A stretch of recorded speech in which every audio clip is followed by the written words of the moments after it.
So, Jeff, the place I want to keep starting with these conversations I've been having is with something so basic that it easily gets missed. It's kind of obsessed me all my life, which is I'm having this experience. You're having this experience. We're both getting older. What is it? Mm-hmm. You know, this strange thing we're in. Mm-hmm. It's astonishing.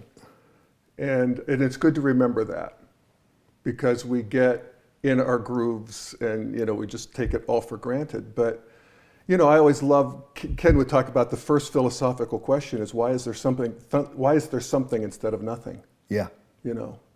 Let's just pause there. Yeah.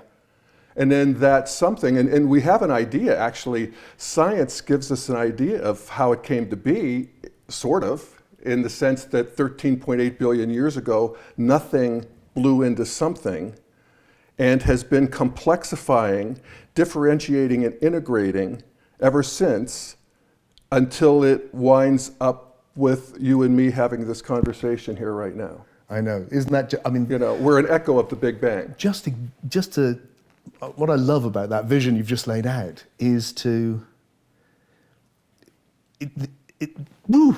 like there's a lovely line I came across with Brian Swim, the cosmologist, saying, what we've learned is if you take hydrogen and you wait long enough, it learns to sing opera. Exactly. What I love about that vision is you get, we are that. Yeah. Having reached this. Yeah. A big mess of hydrogen has turned into us. Yeah. And then you're like, why? Yeah. And of course, there's sort of two questions that human beings are always asking in every culture and time, and that is, who am I and what am I doing here? Yes, basically. That's it.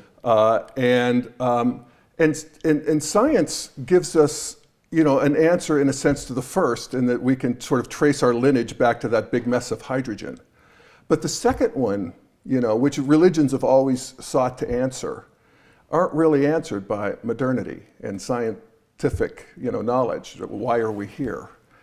And so, people get sort of stuck there. They're long past being able to go back to a mythic or magical spiritual world. And so they're left on a, rock hurtling through space. And why, I don't know.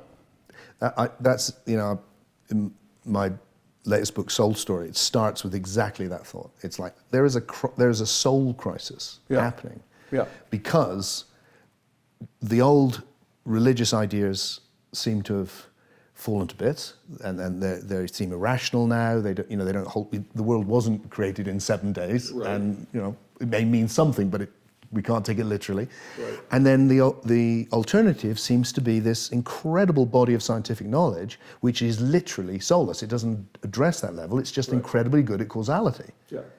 And can't possibly go into this other area, like, and why? What am I? And what, especially, although I love my experience of the physical world, what's this experience I'm having all the time of a non-physical world, full of ideas and this other thing where we're connecting now, where our bodies, sit in the chair, it's all happening nowhere. Yeah. But so this nowhere, this psyche or soul, has come from this material causal world. Yes. And it's going, why have I come from this causal world? Yeah. And what am I? Yeah. Well, maybe it did, and maybe it's sort of the continued reality of what was happening before the Big Bang. Okay. I don't know what that is necessarily, but if we're talking about consciousness and the materiality of the interior world and consciousness, it's not there. Scientism and scientific materialism would tell us that it's just a sort of a function of the neural synapses of our brain. Yeah. But it may be more than that. It may be that there's just a dimension of reality that is consciousness, for lack of a better word, and we're more receivers for that than we are generators of that. And maybe we're both. I don't know. But it's an awesome mystery. and worthy for a lot of contemplation. So one of the ideas which I've played with, firstly, I started finding it necessary to take this word consciousness and really push it, because I find that we use it in different ways, and they often mean different things. Yeah. It's like there's consciousness where it refers to all experience. There's all this conscious experience I'm having, and that gets called consciousness. But there's also unconscious experience. Like I'm not aware of what's behind me, but now I am because I'm thinking about it. Or when I'm asleep and the alarm goes off, I'm clearly having an experience, but I wasn't conscious of it, and then I'm conscious. So there's that sort of consciousness. And then there's kind of big C consciousness, where people often put at the beginning of the universe, there's something, a subjectivity, and that's different again. And then there's consciousness where it refers to all of the contents of the psyche. So I've started thinking, is there a way in which we can kind of clear that up? And then, like you, I'm going, okay, so one thing that does seem to have happened in the process of emergence is that from non-material life has come life, and then from life has come sentience. And at a certain point, I don't know where exactly, sentience is clearly conscious in that it registers itself. And there's a lot which interests me about that, but that's happened. And then another jump again to this world of images, which seems where it's not just conscious of sentience, but it's conscious of images. And there seems to be a flow through. So I'm kind of playing with this. Is it a hypothesis? Is it to say, look, what we're in is the realization of these potentials on ever more emergent levels? Is that one narrative which connects it all? That all of this is like this can only arrive after this, and that we've reached this, so that literally the material world has led to a non-material soul. Yeah, again. Yeah, something which is really about causality has led to something which is about narrative and story and concepts. Right. Well, one of the things, and you can talk to Ken about this when you see him, but one of the things that Ken's integral aqua model really has helped me with, and I'm not exactly sure it's right, but it's different. It's different than the idea of material turning into noetic, turning into spiritual. It's that all of those are online all the way down, so to speak. So that even a quark has an upper left quadrant dimension of a little tiny piece of consciousness. It's just a little tiny thing, but it has a little tiny creativity, a little tiny even intentionality, as long as we take it down to the appropriate level. Yeah. And that always sort of made sense to me. I like that too. That it's conscious all the way up. So I guess I've ended up, because my own ideas keep moving, I've ended up feeling like, not sure I want to use the word conscious for that. Yeah, I know. And I've started to use... And Ken does it. He doesn't? I'm being fast and loose here. And it's like the panpsychism idea, where they say it's all got soul, and it feels like, not sure it has all got soul. Yeah. So what's the thing it's all got? Right. So the thing I've been trying out is to say, it's what arises straight away with emergence is individuation. Things become individual things in time. And each thing which you can say is an individual, Ken may you call it a holon, I tend to think of it as a time stream because I see it as moving, as everything is process, but it's the same thing.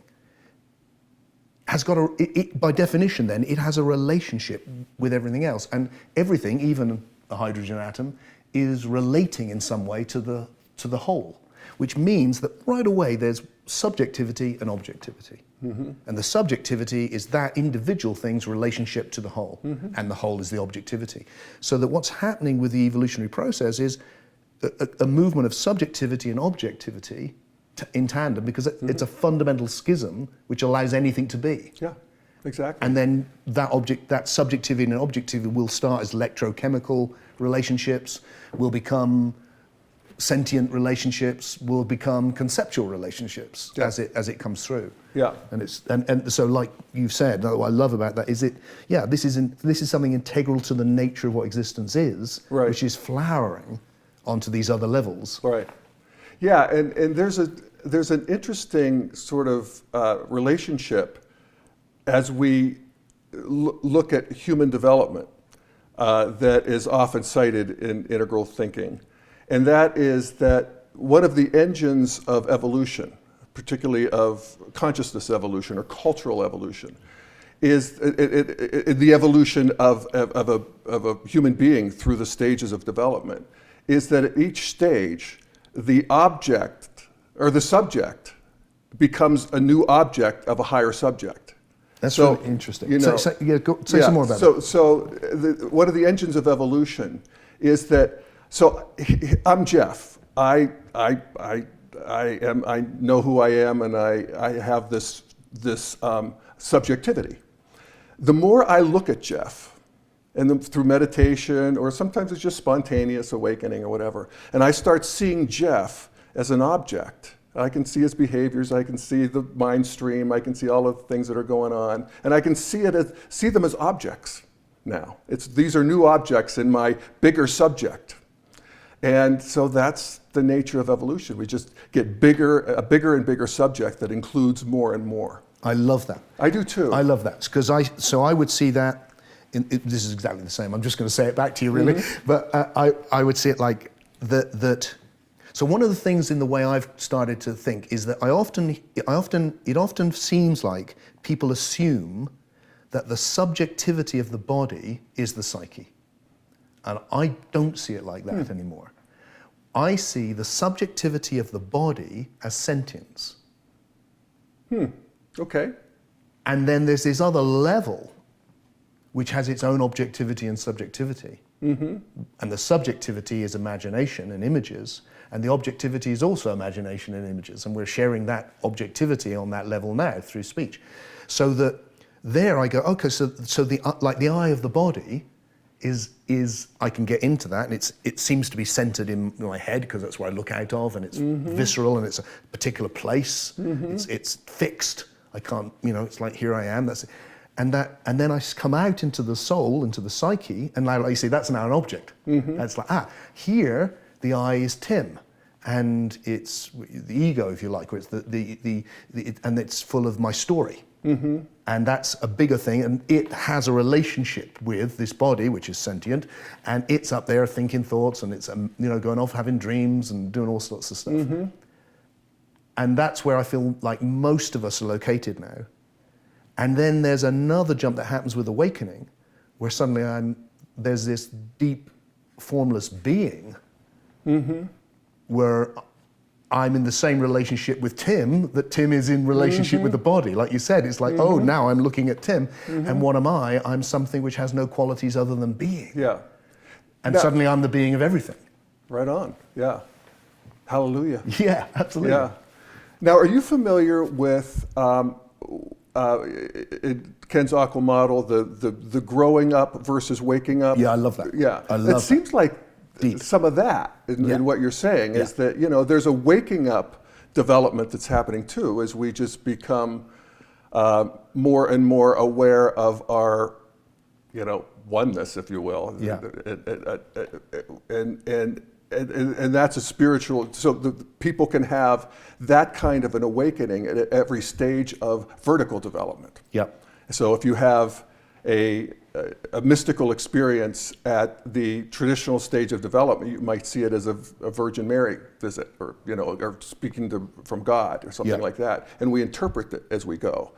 And I like that too. It's very deep because it helps. When we talk about consciousness development, and when we're looking at it all in terms of vertical development, it's like, so what do you have to say about people who had these brilliant spiritual insights back, 3,000 and 4,000 years ago? Yeah. They're as good as the spiritual insights now. Oneness is oneness then, oneness is oneness now, but we have all these vertical stages that have come online in the meantime. But so we can make that distinction, and I like that. Yeah. Yeah, I really like that too, and I'm a big fan of those simple phrases like waking up and growing up, because it really helps. Yeah. And there's a kind of principle which underlies what I do. Well, I call it paralogical thinking, rather than monological thinking, which is, and I don't know how this fits with the integral thing. I think it does, but I've never it's great I can ask you. Yeah. Because it's quite. I tend to think in a polar way, rather than quadrants, and it seems always to come back to a two-ness. That's a fundamental about the nature of duality. That it's two and one at the same time. That yin-yang paradox. So I tend to think I'm always looking for these opposites that are opposites that are actually complementary opposites that complement each other, and those seem like that. That there's something, well, like in this moment now. When I look at it, it seems like, there is something which is always the same, this timeless presence of my being, witnessing this continually flowing, evolving process of time, which is just changing and literally growing because it includes the past. It's just more and more and more, and Tim is a bit more, and then something doesn't change. And the waking up always feels like you can touch that eternal, timeless thing at any process in that change. And when you do, well, for me, when I do, if I really go into it, it embraces it, and there's this love. This immense love. But Tim may not be wise enough to live that love. He's constantly trying to get wise enough to live this that comes and came when he was a kid, and came again and keeps coming. And yet within that, hopefully, Tim is slowly getting wise enough to be able to do a bit more embodying of that. Is that the same idea? It's certainly my experience of, just continuing to soften and break the ego boundaries, and to have more of a bigger view of it as it's arising, which leads me to a question for you. And that is, so what happens, this is what I've always want to ask philosophers, what happens when we die, Tim? Well, that's uncanny, because that was the question I was going to ask you. One of the things that made me write my book Soul Story, and put an awful lot of time into thinking about these things, was because I was finding a lot of evolutionary thought was brilliant at linking a lot of spiritual concepts to a lot of scientific concepts. But I wasn't comfortable, I hadn't found anything which had addressed death. And what I see in spirituality is all about death. Not all, but a lot. A lot. And the essential idea there is that this thing we're experiencing, the soul, doesn't die. So my own experience of being around death is that something amazing happens, something tragic happens, and also something, whoa. And where I've ended up is wanting to, what I've wanted, I don't know if I'm there yet or not, but what I've wanted was a way of holding my head up high intellectually and going, I don't think the soul dies, without sounding like I'm an idiot, or it's just woo-woo, or it's like, you're not man enough to face the truth, or all of that stuff. So my own feeling is, and this is what I talked about at TEDx, I took the risk and talked about the immortal soul. My own feeling is that what's happened is that these different levels have emerged in this emergent process, but that once we've reached that level of let me do it again. Let me say, one of the metaphors which I find helpful is this idea in physics that if you get down small enough, you need to talk about information rather than things. Because that's a great metaphor for our time, because we deal with information. And therefore you can see this whole evolutionary process as one of information evolving. So this is a level of information. And so is this. I point here because it's nowhere. This thing where we're actually, where the meaning is happening. Here's the funny noises, here's the meaning. That level of information. That it's reached a place now where it exists non-materially and therefore is not affected by materiality in the same way. And the metaphor, and it's very crude, but here you go. The metaphor that I've been sharing with people, just to get across the beginnings of where I've ended up, is to say a bit like, if you think of information on a computer, that when you've got it locally on the computer and it dies, you'll lose all the information. But if it's simultaneously on the cloud, this can die and the information still exists. And my sense is, right now, we're existing as information on the biological level, in tandem with information which is on a non-material soul level. which is a whole domain of reality. It's not a side effect of anything. It's a whole domain which you can go off and explore. And that what happens when we die is that this part of us, which is temporary and material, can hold together for so long and dies. And that's what biological things does. But this, it's not in its nature to. And the way I frame that is to go, I'm experiencing this flow of sensation, that's the body. I'm a flow of imagination, that's the soul. So when the body dies, the sensation ceases, but the imagination continues. And when I look at people who've had near-death experiences, it looks like that. It looks like dreams, but not as something unreal, but as the most emergent level of reality. So that's what I'm playing with. And then you can almost look, when you go through the spiritual literature and start looking at what people have said about heaven, if you like, it feels like, oh look, it's evolving. This is a domain of reality that is itself evolving. Which I find intriguing. Why wouldn't it? Yeah. You know, everything else does. Yeah, because it's made of all the images. So you start with the shades, it's hardly there, and then it's going to become the drinking halls of Valhalla, which is your life, but as you'd wish it would be, and then it's going to become religious and saints and or Buddhas, and now it's everything. I just don't want it to be ugly and full of dragons and. I mean, neither. You know. Yeah, I guess. And I'm not entirely. I used to be sure that wasn't the case, but I'm not so sure. I don't know what to think anymore. Well, I mean, I'm talking to people I know and respect who are into aliens and who are into, you know, psychedelics, and you know, that's good. I'm happy to have my paradigm shaked, but it leaves me in a little bit of a don't know space, I gotta say. You feel don't know with death? Somewhat. Yeah. Well, it's a deep place. I mean, and you know, actually, I'm sure you've picked this up from everything I believe is predicated on don't know. Yeah. The lot. Everything. The whole thing. I think that's, you know, if you're smart enough, at some point you have to get there. I mean, because we don't know. No. Now, what I will say is that as I know in a way less, even though I know more, I trust the system more than I used to. That's where it comes from me, Jeff. Yeah. The whole thing, there's a little bit in my book where I make this confession near the end, where I go, look, really, this whole intellectual system that I'm so desperately trying to lay out in a rational way that makes sense, it's all to prop up just intuitions that arise when I feel really awake. Like, this is good. Well, how can this be good? Because it's awful.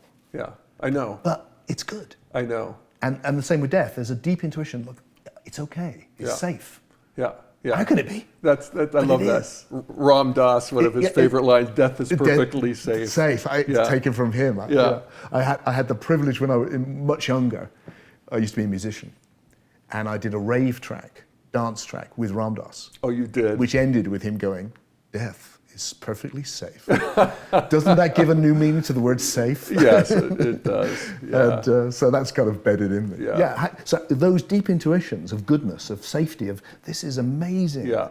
Which are, don't you think the more you get the waking up, the more there's this kind of confidence, this with faith. Well, and it's interesting you mentioned near-death experiences, and also people who have had, you know, basically religious experience or mystical experiences. Very often lose their fear of death. And that's something. It's astonishing. You know, it's wonderful, amazing. It's good information to know. So the place I'm playing with it, because it fits with my intuitions, and I just think, well, can I make sense of that? Is it's the imagination. That's what it is. You know, the Sufis, the imaginal realms. It's we're in it now, and if that's true, then I suspect there may be dragons. Because the imagination's full of everything, but I'm sure the dragons will be nice to you, Jeff, I hope because so. You're so lovely. But there's an element of, it's a bit like, well, look, we're already like that. You know, you could go to bed tonight and sleep and go into a deep dream, and you could go, oh, it could be an awful dream. And it's like, yeah, it could be, but I know, and sometimes they are. I mean, I don't always have great dreams, but. I will say that once I wake up and realize it was a dream, it was like, oh, that's, you know, no problem, let's have some coffee. You know, and I forget who, it might have been Ram Dass even, talking about death as being similar to that. Where it's like, whoa, that was a trip. You know, what the, You know. I feel like that's how, that's but you know, thank God that's over, and let's get on with it. There's something, the idea, which seems to be prevalent, that you could be here for whatever, you're 70, 80, if you're lucky, whatever years, have all of this happen and no debriefing at all. I know. It's just like, it doesn't seem right. No. It doesn't seem there's fair. There's a level of absurdity to that. Yeah, I agree. So here's another idea. What do you make of this? One of the things I played with, I did this at TEDx as well, just to see what they make of it, is that you've got this evolutionary process. It's led to greater and greater individuation, and as that's happened, the subjectivities become more pronounced until it's become sentient and conscious, and the imagination and us here, like, whoa. Is it that, death arises on the biological level with life, and death is absolutely essential for the evolution of species, because without it, it couldn't happen. So death is brilliant. You live, you get rid of that. Next lot, brilliant. But what if the evolution, none of that was happening before there was life. That's a particular thing that happens with the evolution of life. It didn't happen with the evolution of the chemical. Okay. There's life. There's hydrogen atoms are still here. Yeah, they're just doing their thing. Yeah. This is a new phenomena. So what if evolution evolves? Itself evolves. So it evolves into the evolution of life, and then it reaches a point where psyche emerges, this other world, and then it's no longer primarily about the evolution of species. It's now about the evolution of individuals. And death is great for the evolution of species, but it's disastrous for the evolution of individuals, which is why we go, oh, that would be so... And that's because it has evolved onto this level of permanence, because it's about individuals now. And then that's where spirituality kicks in, because it's always known. It was about the evolution of individual souls, through the transmigration of the soul, moving in and out of biological, like a symbiotic relationship with a biological entity, and then out again, moving between these realms. And that all of that perennial wisdom, although it needs to be updated, has been always pointing to, and we've worked our way backwards, really. We've gone, here is the evolution of souls. Yeah, that's come from the evolution of biology. Interesting. Yeah. And that's come from the evolution of the whole cosmos. Wow. Yeah. And that's one thing. No, that's fantastic. And one of the things that does is, aside from just sounding fair, after all this work, and all this trouble, that I don't just get snuffed out, but it also adds meaning. Yeah. Because all of a sudden, everything I do matters to my immortal soul. Yes.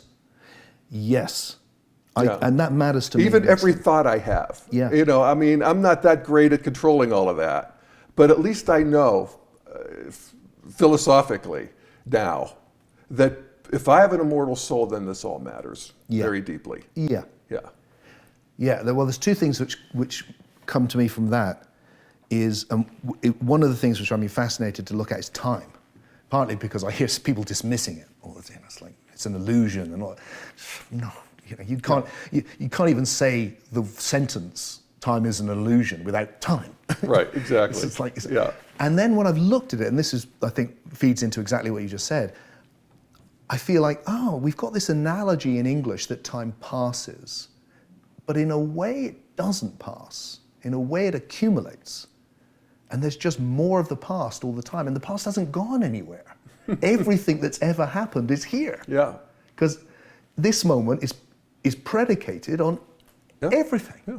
The Big Bang, us getting born, learning to speak English, other people developing everything. Yeah.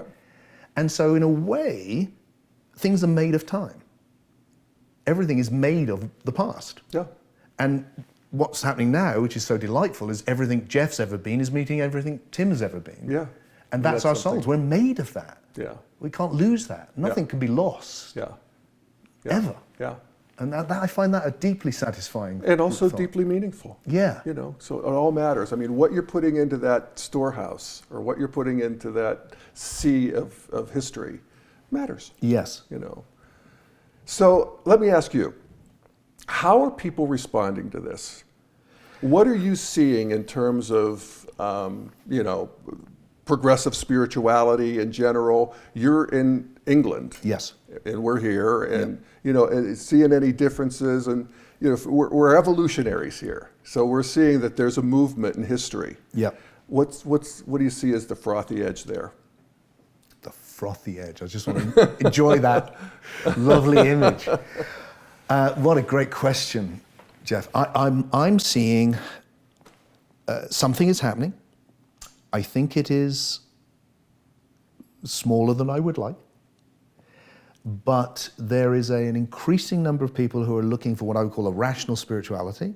I mean, I live in Glastonbury, which is a center for every mad thing you can imagine. It's very colorful. I love it, but that's what it is.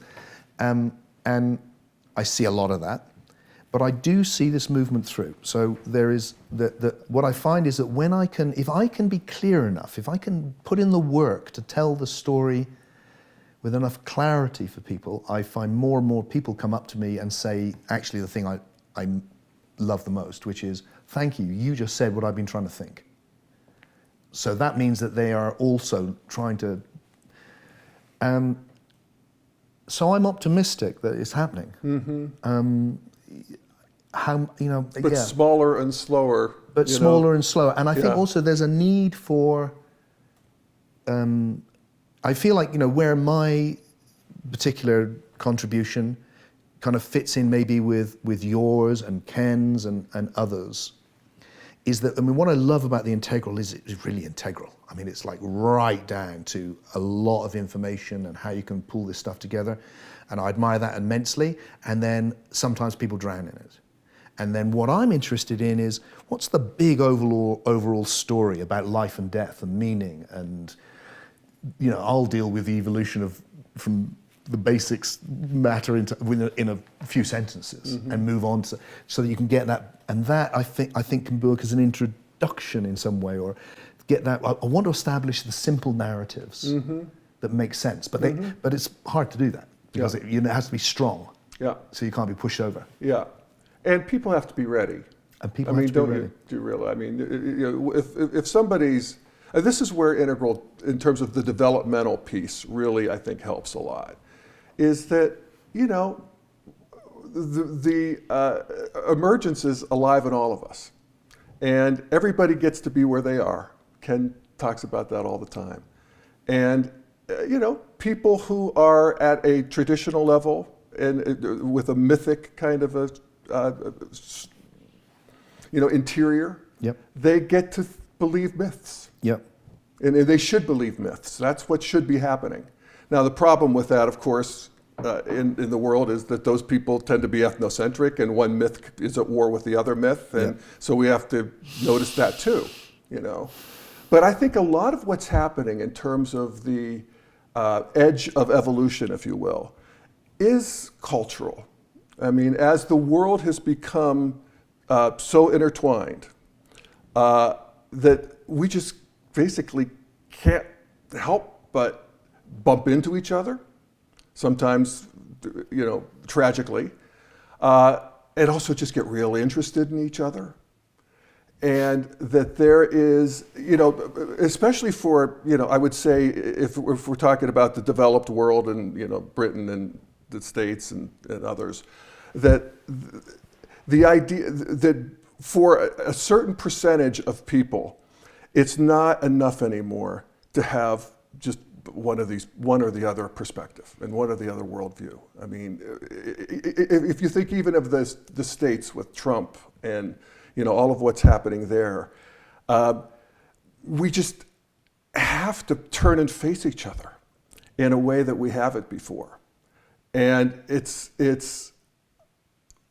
ugly, but as I often say, evolution is beautiful but not pretty. And we really do fight our way forward.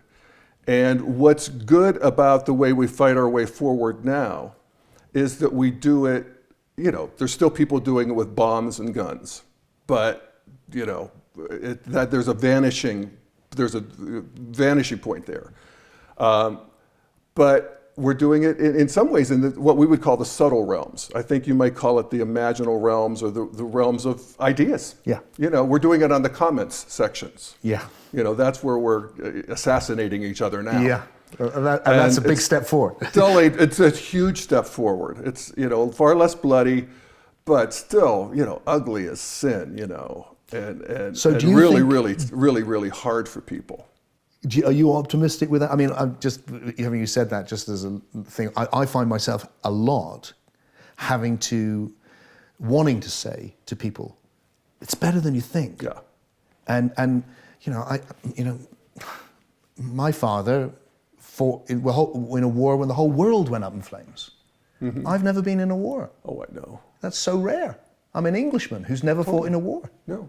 Europe has been pretty much at peace. Yes. That's never, Yes. The transformation in the way we treat women, as people who would be dismissed as sexually deviant are now fine. Yes. And massive changes. Astonishing. And a lot of this is just due to modernity. This is the upside of modernity. Absolutely.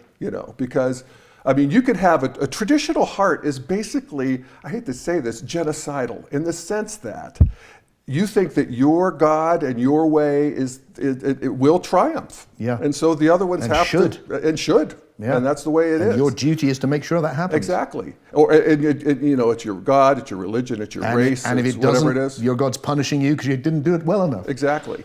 Yeah. And so we had this sour spot in history where we had cultures with traditional hearts, but modern weaponry. Yeah. So we have, the traditional interiors and modern exteriors. And that was, I just did an episode on the They Shall Not Grow Old, the documentary about World War I that Peter Jackson did. That's just out. Stunning, yes, fabulous. Oh. And you see, oh my God. Yeah. You can see how bad it can get. Yeah. And, so we could take some heart in seeing that what happened, particularly after World War II, after people saw, the concentration camps, the nuclear, the whole thing, that we got modern in the interiors.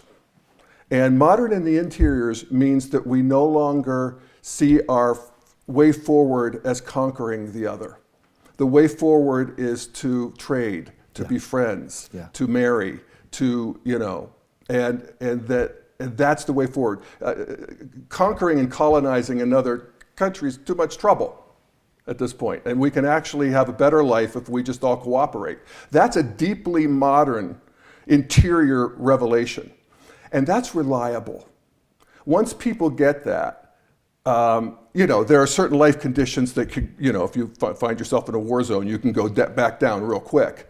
But I think we can rely on this sort of pacification. The historians call it the Great Peace. Yeah. Since 1945 in the developed world. Really? Thomas Friedman talked about the Golden Arches principle, that no country with a McDonald's has ever gone to war with another country with a McDonald's. I've never heard that before. Yeah. That's fantastic. And that's a good rule of thumb. Because trade. Yeah, because, exactly. Yeah. Once a McDonald's is there, we have a pretty modern kind of thing going. And we don't fight with each other. It's crazy. And so that's also true in terms of us as individuals. Now, we fight with each other in terms of ideas because that's our new weaponry. But we're not fighting together in terms of, oppressing each other in that kind of, in that gross physical realm. So if that moves through postmodern and integral, what's the integral look like to you? What is that? What is that world going to? What could it be? Yeah. Well, the integral project, if you will, is to basically reintegrate what has been left behind, and there's a whole new emergent that comes from that. But from an integral perspective, we want to see the gifts of each of these previous stages. So the sensitivity of postmodernity, where, after, and that came online big time after World War II. Yeah.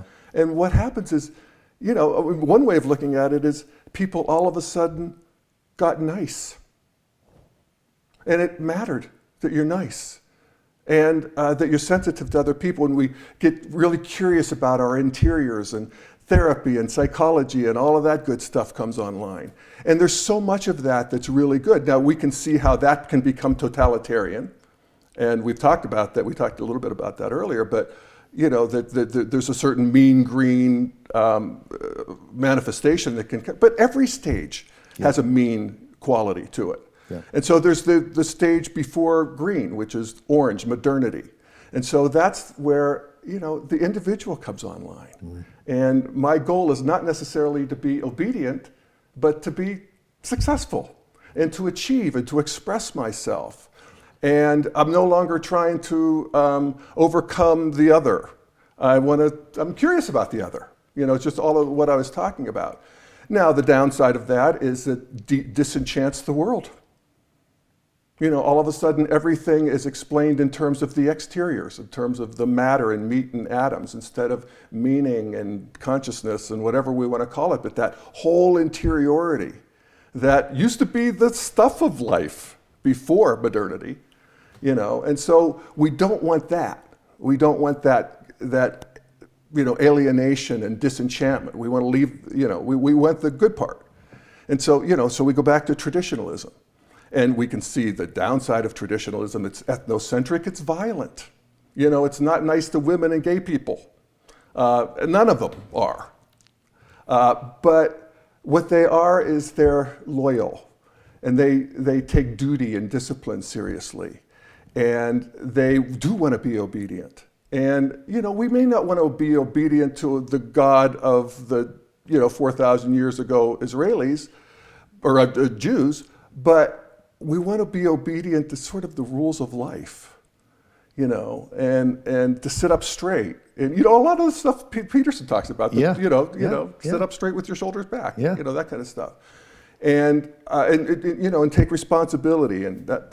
So we want that. And then we go to the stage before that, which is what we call the red stage or the warrior stage. And of course, that's violent, and that's where the patriarchy began, and it's, one gang and one empire fighting the other, and, swords, and, it's the superhero stage in a way. But what is also great about it is it's heroic. Yeah. Yeah. And we get a sense that we're actually here to be heroes, and that we want to be powerful. Yeah. And we want to, we want to be able to cut somebody's head off if necessary, that sort of thing. So we want that juice back. Certainly. And so much of, if you look at particularly progressives, they're afraid of their juice. Yeah. We tend to marginalize these stages as we transcend them. We get sick of them is what happens, and then we move forward. But we want that. And then the stage before that, which is what we call the magenta or tribal stage, and the archaic stage before that. But this is the world of magic, where the world is alive, and we're embedded in nature, in every tree, in every fox, in every cloud, and every person that we meet has, something to tell us, and we're all here in this enchanted place. And we want to re-enchant the world in that way. So you put all of that together, and, in reality, through history, those stages or those worldviews have been at war with each other. But at the integral stage, we stop the war. We say, what's right about each one of you? And what's precious about each one of you? And what is it about each of you that, I get what's wrong with you, but what's right with you? What do you see that I don't? And that becomes the whole project, or a big project of the integral, view. And wow. Yeah. That was so beautifully described, Jeff. That was just like each one just came alive. Yes. Beautiful. Yes. Yeah, I completely get that. And the way that you framed it, and that being able to differentiate that's what I mean by the paralogical thinking, really. It's like, of course, there'll be a side where it's like, whoa, but there is something in there. And that's a beautiful insight. Yeah, and it really helps, sort of even in day-to-day life, where, we have our political enemies. And we're also aware of in some ways, the tribal thing has come back online in a new way, yes. Yeah. But the tribal is very exclusive. Yeah. It's your tribe and then it's everybody else. Yeah. And that's what we don't want. So as integralists, we want to look at the views of the people we disagree with. We want to, as best we can, get behind their eyes and see the world and realize that, people at a traditional level of development, and we're talking about centers of gravity. People are all over the place, but we have centers of gravity. But they see things differently. They receive different information, they process it differently, they come to different conclusions, and it's astonishing. We all look alike and we all grew up together, but we're actually, I always love that line from, I think it's Rilke, who talked about considering the chasms that, how's he put, hang on just a second. Considering the chasms that divide us, it's amazing that we could communicate at all. And there's something true about that with these worldviews, that we just become appreciative of, oh my God. Instead of, and one of the great things about that is we move from being critical to curious. Ooh, beautiful. Beautiful. So instead of, how could you say that? How could you say that? What would they, because I know you're not a bad person. I mean, you raised me, whatever. But how can you, and so we get curious about that. And then if we're good enough at it, we actually see what they're seeing that we're missing. Yeah. So what I'd like to do is just zoom right out, because I kind of feel like this is where what I play with and what you're embedded in are the same. Yeah. So I'm going to just zoom right out. Cool. And go, one of the narratives that I see within the whole thing, when we started off this conversation, what are we in? What is this that's happening to us? This is one of the very simple mythic motifs. I see it right back in the mythic. I see it coming through the scientific story, exactly the same. And I feel it's a key, which is that there is a movement between unconscious oneness through this conscious individuation to conscious oneness. Absolutely. And that's the big story, I see. Yep. So there's unconscious potential on everything, which will manifest as this journey of subject and object becoming more and more conscious until we're here, and then there's the opportunity to go, oh, hang on, I'm the whole universe. Yep. That's interesting. Yep. And what I love about that in terms of spirituality is that it feels like it doesn't come, whereas there's a lot of spirituality which I deal with, it seems embedded in the idea of the fall. It was all great, and then it kind of all messed up. Everybody thinks that. Yeah. And what I love about the thing which you articulate and Ken articulates and evolutionary spirituality does generally is it turns that around and goes, no, it's evolving. Yes. It's and the self and the body, these aren't bad things. These are foundations from which you reach this. So you've got this lovely, positive, hopeful scenario.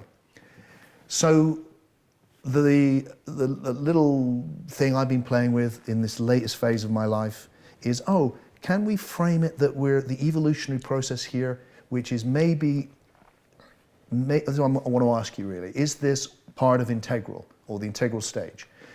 Because I'm wanting to go, look, I think what's happening is that the individual, we've been through this age of individualism, which has been fantastic. And it's freed us from this collective unconscious because we're now thinking for ourselves more. We don't all wear the same clothes. We're individuals. And that from that we can now move into a stage where we're what the word I've coined is unividuals, which is individuals conscious of unity. Unity with humanity, with the natural world, and even unity with the whole universe. Yeah. And that jump is that second tier in integral, the movement to the integral phase, is that movement so that the individual births into something where you're more than just yourself. Exactly. But you've got there by being more and more yourself. Exactly. Yes. No. Beautifully said. And I'm very inspired by that. That's a wonderful transmission of that, actually. It's that one in many thing, so we have this Jeff thing. But the more I sort of challenge that, the more I look at this one's perspective, and I look at this, and I take it this culture, and now in our modern world, we have everything's available to us. We could sit at the knee of every teacher in history, actually. Is that I stop identifying with my Jeff perspective.